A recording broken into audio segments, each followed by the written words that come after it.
Hello, friends. I am Chevee. Welcome to my shed. How are you today? How's life in your world? How's things where you are? I hope it's fantastic. This week we are talking about things that I do that make me weird or that other people think is weird. And I asked last week if anybody had any things that made them weird. And Chris responded that he likes to face everything, quote, face everything when he's putting stuff away in his house. Meaning, like, if you open his pantry, it would look like a grocery store where all the labels are facing out perfectly, that sort of stuff. And until now, I've never done that. But I think, number one, I don't have a very big pantry, as you can tell. It's just a little, like, it's basically a linen closet in my hallway that I use as a pantry. This house doesn't have any sort of storage space like that.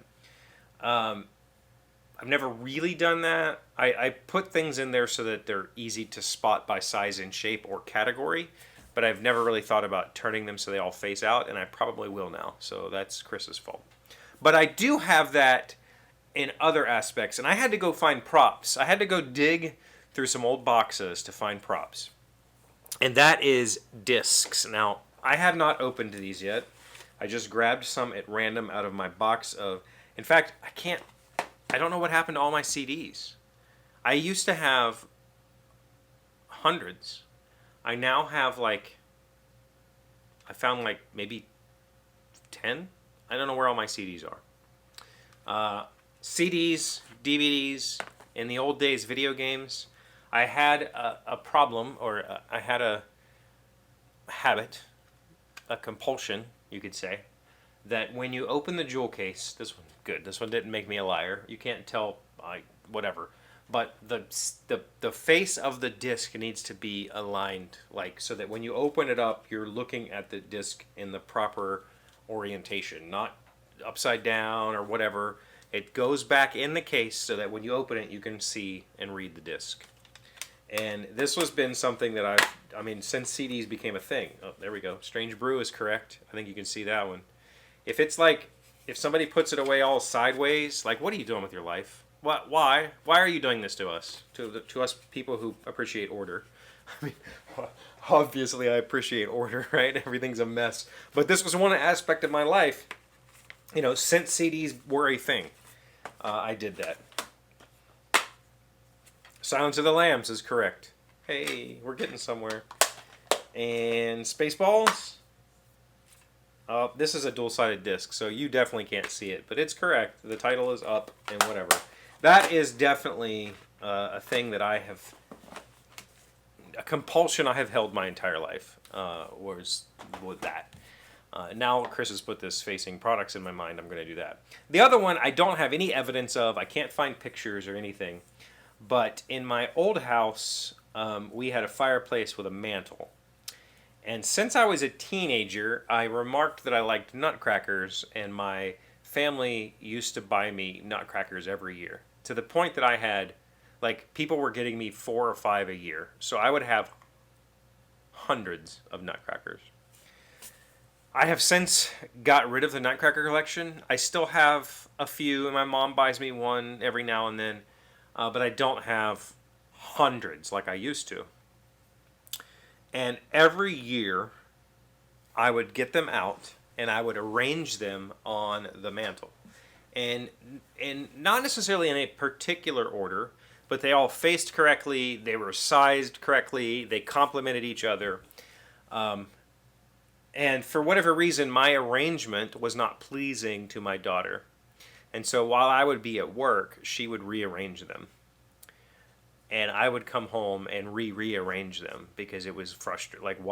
What is going on right now? I thought maybe I was crazy. I would look at them and be like, these are not balanced. This isn't right. What is going on here?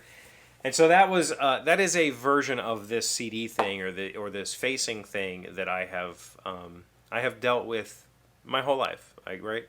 There are other things. I couldn't really think of a whole lot. There are some aspects of this that'll sneak in when we do Friday's video. I don't know what day I'm going to stick it in.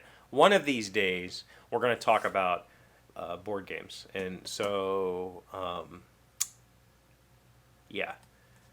I think there is a little bit of this sort of cover thing that will sneak in there. But for the most part,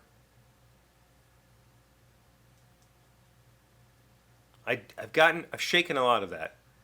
I've shaken. In fact, for Chris's sake, I think that me not facing things properly in my pantry is more a relationship of I didn't have a pantry in my old house. There was no pantry. We had a cabinet that stood beside our sink that we kind of turned into a makeshift pantry, but we also didn't have a whole lot of food in there. And then this house has this little linen closet, so I've never.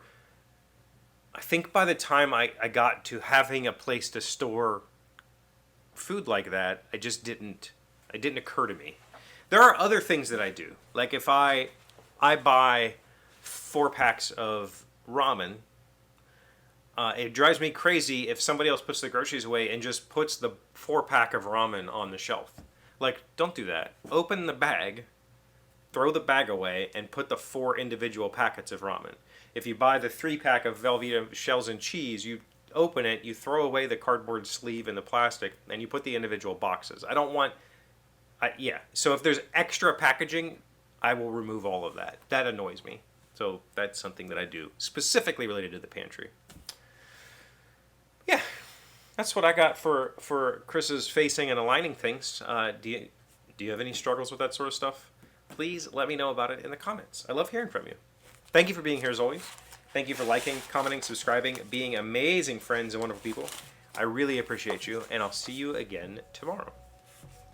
Today's word you should know sounds smart is xenophile. It's a noun meaning someone who is attracted to foreign styles, customs, manners, etc. All of us are xenophiles because American customs and cultural products are so gauche. Gauche? I don't know why I said gosh. Xenophile. Xenophile. So all of the wealthy people are xenophiles because Americans are gauche? Interesting.